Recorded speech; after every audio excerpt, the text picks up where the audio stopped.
जय हिंद दोस्तों, आपका स्वागत करते हैं हमारे इस YouTube channel CM sir academy classes में। जैसा कि आपको पार्ट ऑफ स्पीच के सारे पार्ट बता दिए गए थे, noun, pronoun, verb, adverb, adjective, conjunction, interjection, preposition और आर्टिकल। उसमें मैंने ये बताया था उस वीडियो में कि सभी पार्ट हम अलग अलग पढ़ाएंगे। तो आइए देखते हैं। सबसे पहला पहला पार्ट था नाउन। तो नाउन को देखते हैं कि नाउन कहते किसे और नाउन कितने प्रकार के होते हैं। तो देखते हैं सबसे पहले नाउन को कि नाउन कहते किसे हैं।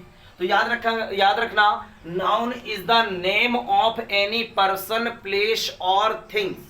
Noun is the name of any person, place और थिंग। जैसा कि आप एकेडमी पढ़ चुके हैं, तो याद रखना कि किसी हिंदी में बोले तो किसी विशेष व्यक्ति, वस्तु अथवा स्थान के नाम को हम क्या बोलते हैं? संज्ञा कहते हैं। जैसे Ram, Shyam, Geeta, Sita, market, chair, hair, chair हो गया, टेबल हो गया, ये सब हमारे क्या होते हैं? नाउन होते हैं। तो अब देखते हैं कि नाउन के पार्ट्स कितने होते हैं। तो नाउन सभी लोग जानते हैं कि नाउन किसे कहते हैं। तो याद रखना noun is the name of any person, place और थिंग्स। राम हो गया, रायबरेली हो गया, बरेली हो गया, उत्तर प्रदेश हो गया, है ना। तो ये सभी हमारे क्या हो जाएंगे? नाउन की संज्ञा हो जाएगी। अब आगे देखते हैं काइंड्स ऑफ नाउन। अगर हम काइंड्स ऑफ नाउन की बात करें तो काइंड्स मीन्स होता है प्रकार, ऑफ मतलब होता है का, की, के, और नाउन मतलब होता है संज्ञा। यानी कह दे तो इसका हिंदी हो जाएगा संज्ञा के प्रकार। क्या हो जाएगा भाई? संज्ञा के प्रकार। तो दोस्तों याद रखेंगे काइंड्स ऑफ नाउन की हिंदी क्या हो जाएगी? संज्ञा के प्रकार। यानी जो संज्ञा के प्रकार होते हैं, नाउन कितने प्रकार के होते हैं? तो नाउन होते हैं 5 प्रकार के। यानी नाउन के पार्ट्स कितने होते हैं? 5 होते हैं। कौन कौन से पार्ट्स होते हैं देखते हैं। पहला है प्रॉपर नाउन। प्रॉपर नाउन इसको बोलते हैं हिंदी में व्यक्तिवाचक संज्ञा। व्यक्तिवाचक संज्ञा क्या बोलते हैं? व्यक्तिवाचक संज्ञा। सेकंड नंबर हमारा है कॉमन नाउन। कॉमन नाउन को बोलते हैं जातिवाचक संज्ञा। क्या बोलते हैं दोस्तों? जातिवाचक संज्ञा। अगला है दोस्तों कलेक्टिव नाउन। कलेक्टिव नाउन को हम क्या बोलते हैं? कलेक्टिव नाउन को बोलते हैं समूहवाचक संज्ञा। क्या बोलते हैं? समूहवाचक संज्ञा। अगला है मटेरियल नाउन। मटेरियल नाउन का मतलब होता है धातु, द्रव, पदार्थ। धातु, द्रव, पदार्थ वाचक संज्ञा। वाचक संज्ञा यानी इसके अंदर 3 चीजें आ जाएंगी, धातु, द्रव और पदार्थ। अगला है 5th number abstract noun. Abstract noun का मतलब होता है भाववाचक संज्ञा। क्या होता है? तो भाववाचक संज्ञा। तो याद रखेंगे इस प्रकार हमारे नाउन कितने होते हैं? 5। पहला होता है प्रॉपर नाउन जिसको हिंदी में बोलते हैं व्यक्तिवाचक संज्ञा। दूसरा होता है कॉमन नाउन जिसको बोलते हैं जातिवाचक संज्ञा। तीसरा होता है कलेक्टिव नाउन जिसको बोलते हैं समूहवाचक संज्ञा। अगला होता है मटेरियल नाउन। मटेरियल नाउन जिसको बोलते हैं धातु, द्रव, पदार्थवाचक संज्ञा। अब्स्ट्रैक्ट नाउन का मतलब होता है भाववाचक संज्ञा। अब आइए देखते हैं कि प्रॉपर नाउन किसे कहते हैं, प्रॉपर नाउन की परिभाषा क्या होती है, इसके एग्जांपल्स क्या होते हैं। तो जो परिभाषा होती है नाउन की वही डेफिनेशन होती है प्रॉपर नाउन की। याद रखेंगे जो डेफिनेशन होती है नाउन की वही होती है प्रॉपर नाउन की, कि किसी विशेष व्यक्ति, वस्तु अथवा स्थान के नाम को हम क्या बोलते हैं? प्रॉपर नाउन कहते हैं। कहते हैं ना कि प्रॉपरली हमने दिनेश को कहा, प्रॉपरली मैं रायबरेली जा रहा हूं, प्रॉपरली मैं आगरा जा रहा हूं, ये सब बोलते हो। तो याद रखना प्रॉपर नाउन। जैसे एग्जांपल बोले तो Mohan, Sohan, India, Monday, Diwali, Ganga, the Ramayana, ये सभी हमारे किसके एग्जांपल हो जाएंगे? प्रॉपर नाउन के एग्जांपल हो जाएंगे। यानी किसी विशेष व्यक्ति, वस्तु अथवा स्थान के नाम को हम क्या कहते हैं? प्रॉपर नाउन कहते हैं। अगला हमारा कॉमन नाउन। कॉमन नाउन का मतलब होता है जातिवाचक संज्ञा।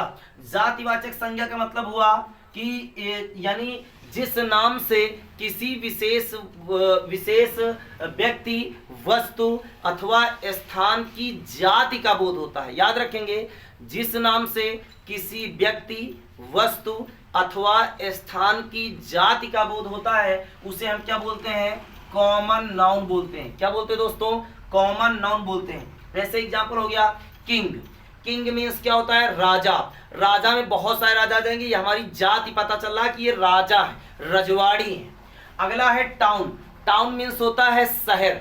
शहर, शहर कोई भी शहर आ सकता है इसमें। जैसे बुक है तो बुक के अंतर्गत मैथमेटिक्स भी आ जाएगी, फिजिक्स भी आ जाएगी, केमिस्ट्री भी आ जाएगी, सारी बुकें आ जाएंगी। तो इससे जाति का बोध हो रहा है। बॉय से जाति का बोध हो रहा है, रिवर से जाति का बोध हो रहा है, इसी प्रकार गर्ल से हो जाएगा। माउंटेन से पहाड़ों का होता है, कंट्री से देशों का होता है, डे से दिनों की जाति का पता चलता है, और मंथ से महीनों की जाति का पता चलता है। इसी प्रकार और सारे हैं, जैसे गर्ल्स हो गया, और सारे हैं।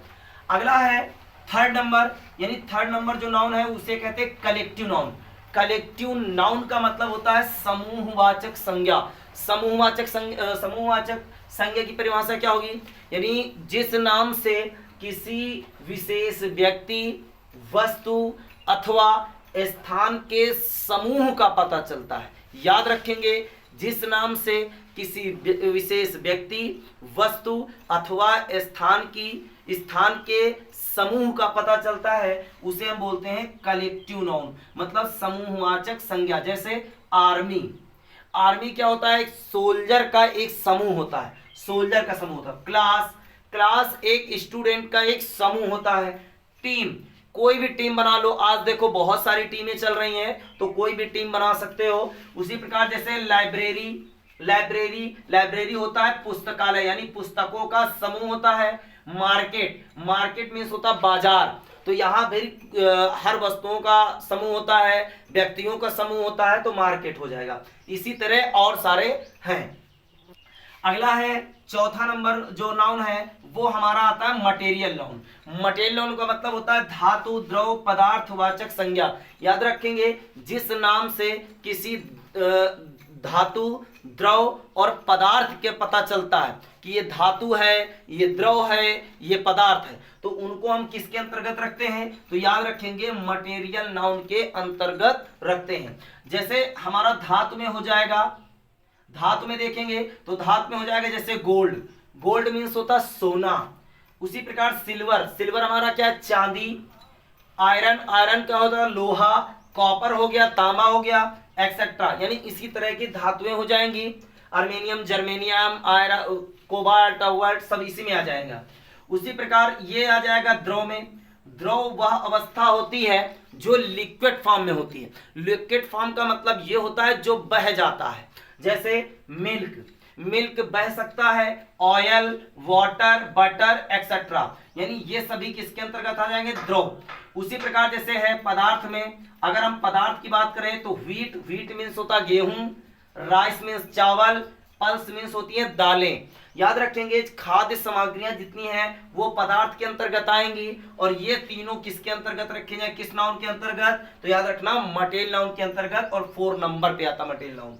अगला है फिफ्थ नंबर की बात करें, लास्ट, यानी नाउन के प्रकार में सबसे लास्ट है जो, वो है अब्स्ट्रैक्ट नाउन। क्या होता है अब्स्ट्रैक्ट नाउन?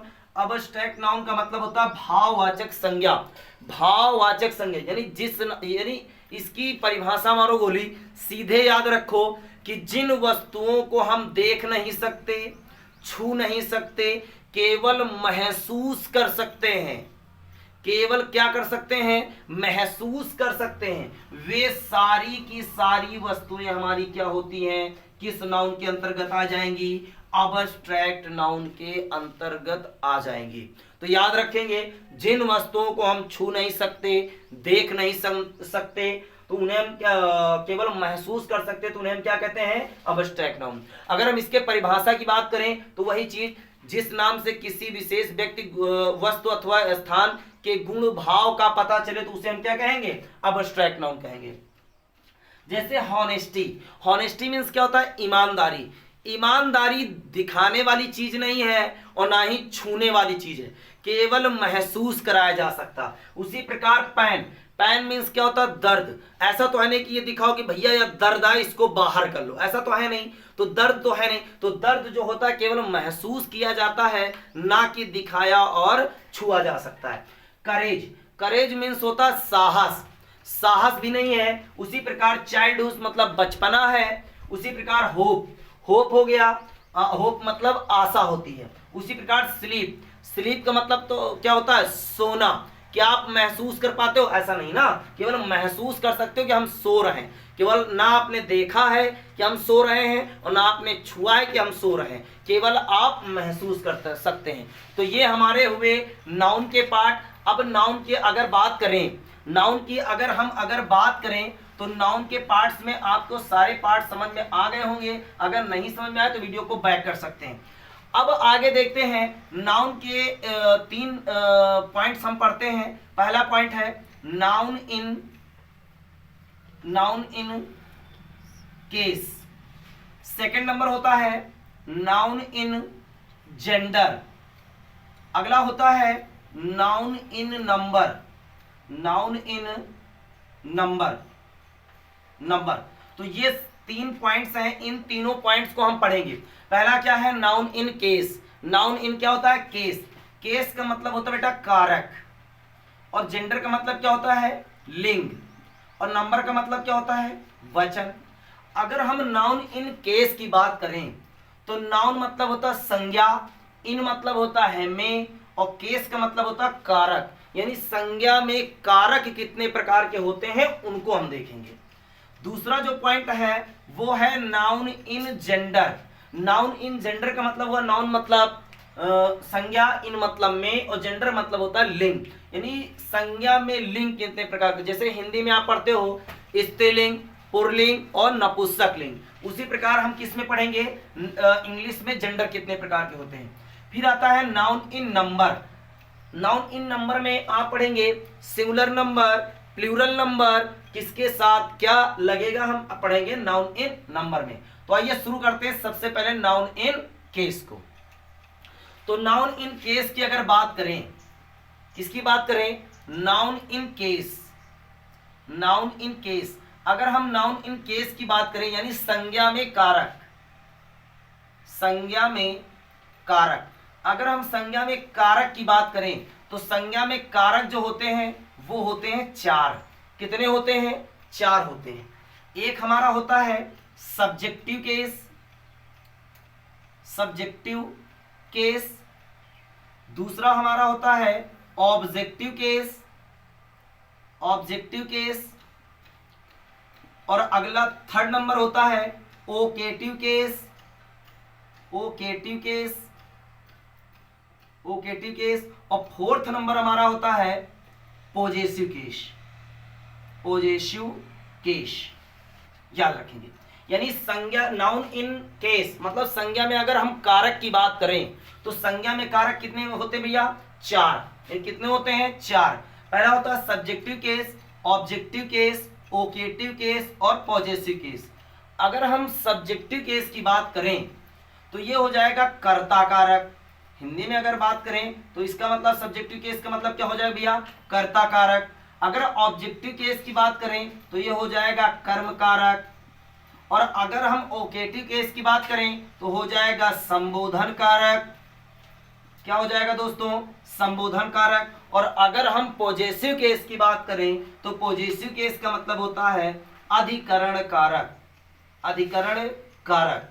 क्या होता है दोस्तों, अधिकरण कारक होता है। क्या होता है, अधिकरण कारक। तो याद रखेंगे सब्जेक्टिव केस मतलब कर्ता कारक, ऑब्जेक्टिव केस मतलब कर्म कारक, ओकेटिव केस मतलब संबोधन कारक, और पॉजेसिव केस का मतलब होता है अधिकरण कारक। तो इन केस, ये इतने केस होते हैं। इन केसों की चर्चा करेंगे हम अगले वीडियो में। और अगर आई होप ये वीडियो अगर आपको पसंद आया है तो इस वीडियो को लाइक करें, सब्सक्राइब करें, यानी हमारे चैनल को सब्सक्राइब करें और अपने दोस्तों में बारी बारी से शेयर करते रहें। ओके, जय हिंद।